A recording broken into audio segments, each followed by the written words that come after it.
There are so many things to include in our Holy Hexes updates. And we'll start at the top from newsjunkiepost.com, asking the question, are Christian, Jewish, and Muslim fundamentalists taking us back to the Dark Ages? I don't want to offend any Christian or Jewish or Muslim or atheist friends. I was brought up in Southern Baptist Conservative Church, fire and brimstone, Revelation, end times. It was the early 80s, so the Russians were going to get us, Red Dawn style. And here we are 25 years later. The terrorists are going to get us.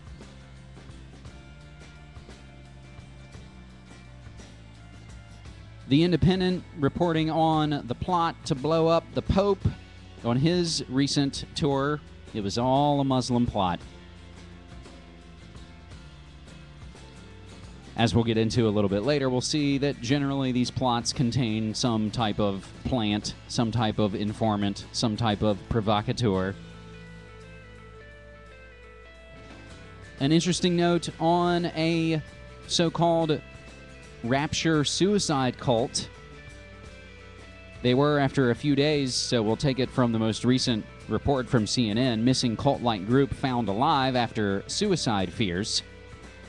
But the original police alert goes back to MSNBC. 6 adults, 8 children planned suicide. Lauren Coleman of Copycat Effect got into the rapture cult suicide alert. For the first time in months, Obama attends church publicly.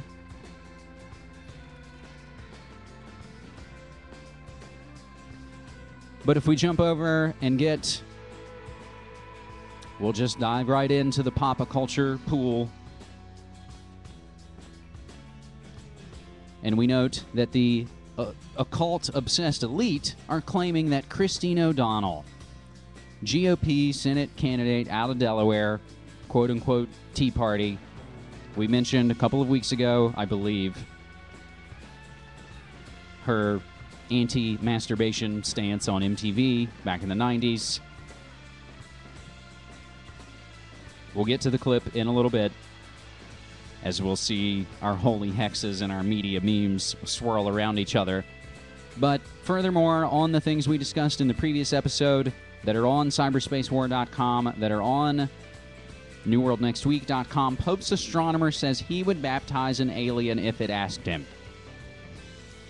Tie that in with the Lucifer telescope being built next to the Vatican Observatory in Arizona, the Catholic Church saying it's okay to believe in aliens, the UN appointing an ambassador to greet our alien visitors when they arrive, and we see this hype building and building and building. The event, indeed. And again, this is something that my man Clyde Lewis of GroundZeroMedia.org gets into and does quite well. And hopefully we're going to have him back as a guest very soon on the show to get into all of this, appropriately enough, as we approach Halloween, October surprise time. Vatican Bank faces money laundering probe. Can you believe that? I am shocked. I am shocked that the organization connected to the Mafia and the P2 Lodge, Freemasonry, Nazis, I can't believe they would launder money. EdgeBoston.com reporting on the latest televangelist scandal. I don't even have the guy's name in front of me. I believe he's out of Georgia. He's a black preacher. He is being accused of having relations with younger men in the church. I believe at some point they probably were of consensual age, but the sticking point is he was a vehement homophobe. Why is it the folks who put up the biggest fight, methinks they doth protest too much? Mark Foley, we're looking at you. And why is it, unfortunately, when it's conservatives, when it's religious men, it's always gay? It always blows up. Is it a part of the scheme to basically destroy any belief in religion? Possibly. Is anti-gay pastors' homophobia a smokescreen? Our last Holy Hex note we'll take yet again from the Belief blog on CNN, and yet again hop across the pond as UK political drama follows biblical pattern.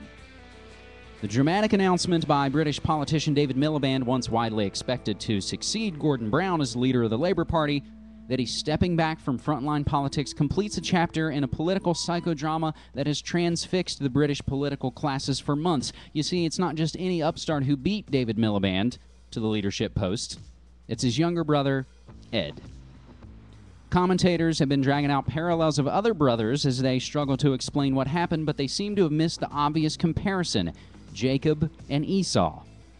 Like Esau in the book of Genesis, David is the elder brother. Esau, a hunter, was beloved by his father, while David is popular with labor lawmakers and party members. In the complicated voting system for selecting and electing a Labour Party leader, David did better among both groups than Ed did. But Jacob, the younger brother, was his mother's favorite. Ed, for his part, was the preferred candidate among Union members, the movement that birthed the Labour Party. He won enough votes to then overcome David's lead in the other groups. In the Bible, Jacob persuades his starving older brother to sell him his birthright in exchange for a meal. With his mother's help, Jacob tricks his blind father into blessing him, the younger son, rather than Esau, the firstborn. To be sure, there's no indication that David despised his birthright or that Ed tricked him out of anything, but Ed may be hoping that the rest of the Miliband story follows the political pattern. Jacob flees from his brother's wrath, but he remains the main character in the story, ultimately building up a wealth and large family, then assuaging his brother's anger with gifts when he returns home. Esau forgives him, and they ultimately bury their father Isaac together. Esau then essentially disappears from biblical history. Jacob, meanwhile, becomes father to a great nation, Israel. The Miliband brothers, as it happens, are Jewish. Either one would have been the first Jewish leader of the Labour Party. Holy hexes and pop a culture indeed, my friends. We'll also remind you in the previous episode on cyberspace war we were getting into the biblical clues found within this Stuxnet virus hitting computer systems worldwide, but seemingly targeted at Iran. Meanwhile, Cyberstorm 3 goes on with our new Cybercom running drills of malware infecting computers. Within that code is a reference to Esther from the Bible. The reference contains Israel preempting a Persian strike.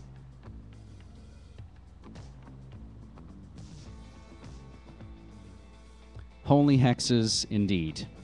But it segues kind of smoothly into our media and meme stories, and again, I try and put all of these stories into their appropriate subheadings and boxes and put them in some kind of order that tells the story, that puts it together. So before we dive back into the witchcraft and pop culture, we'll get into what is good news for the alternative media, of which you are soaking in currently. A Gallup poll has revealed that a record majority of Americans fundamentally do not trust the mass media and believe it to be politically biased. When asked how much confidence they have in newspapers, TV, and radio to accurately report events, 57% of Americans surveyed said that they generally have, quote, not very much or none at all. American people to corporate media, we don't trust anything you say. Now, let's not slip down that slippery slope. There is truth, there is wisdom to be gained from all of that raw information, but as we note, the mainstream media isn't necessarily all lies. They lie by omission, and they don't give you the context. They won't tell you why something would be important or how it related to an event happened last week, let alone last year or last decade.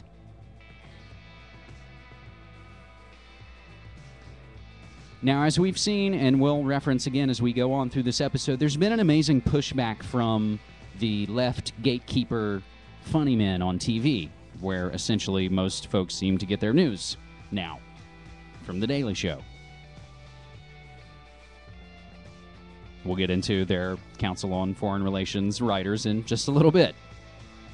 But there's been a massive pushback from these guys against this fake Tea Party movement.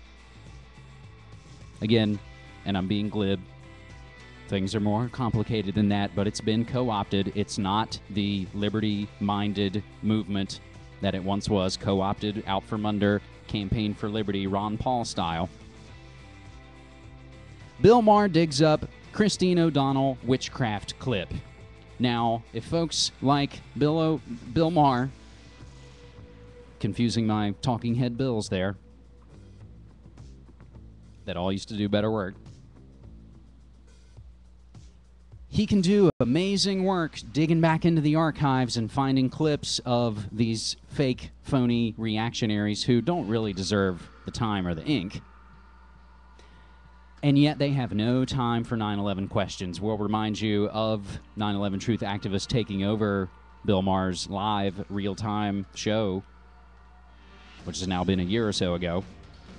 No time for 9/11 questions, yet all the time and all the great digging investigative research to attack these phony strawmen. So let's do it. Here it is. Here's the vaunted clip.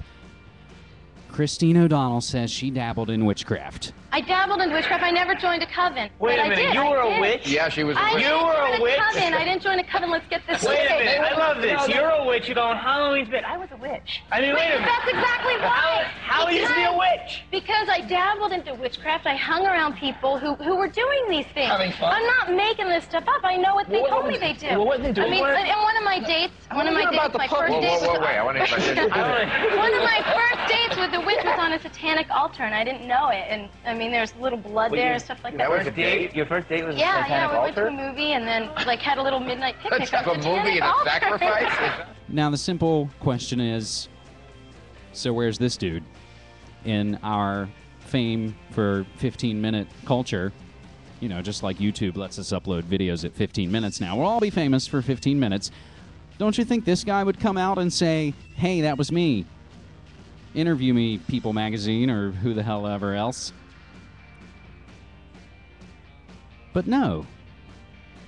This is exactly what Clyde Lewis, GroundZeroMedia.org, gets into on the latest episode with guests Rex Church from the Church of Satan, Scott Ferguson, a Wiccan, debunking this whole story of Christine O'Donnell, a good witch or a bad liar. And again, as long as we're wading into the disgusting pool of bullshit party politics, can you imagine if a fake lefty said something like this? So then, this ties in with the march that's coming on, the Rally to Restore Sanity, the Jon Stewart, Stephen Colbert dog and pony show. Democrats brought out their trained clown to distract perhaps from something else going on. Maybe you caught the clip of Stephen Colbert doing his bit in front of Congress talking about migrant workers. However, here's the part you maybe didn't hear following his opening statement. I would like to recommend that now that we've got all this attention, that you excuse yourself and that you let us get on with the three witnesses and all the other members there, and we're sure it'll be shown on the show tonight, and maybe Monday. I don't know. You run your show. We run the committee. But what do you say to that, Stephen? And then his microphone doesn't work, and he basically says he was only there at the request of another congressperson. But that's maybe the part you didn't hear, where they asked him to leave after the dog and pony show is over. Now, the possible distraction that's referred to by Big Hollywood, one of the Breitbart conservative blogs, this went in the same time that there were, I believe, testimonies going on in this Obama Department of Justice scandal that I believe involves Black Panthers and intimidation of white voters at elections, and just, again, all the dirty, disgusting divide and conquer. But our last couple media meme notes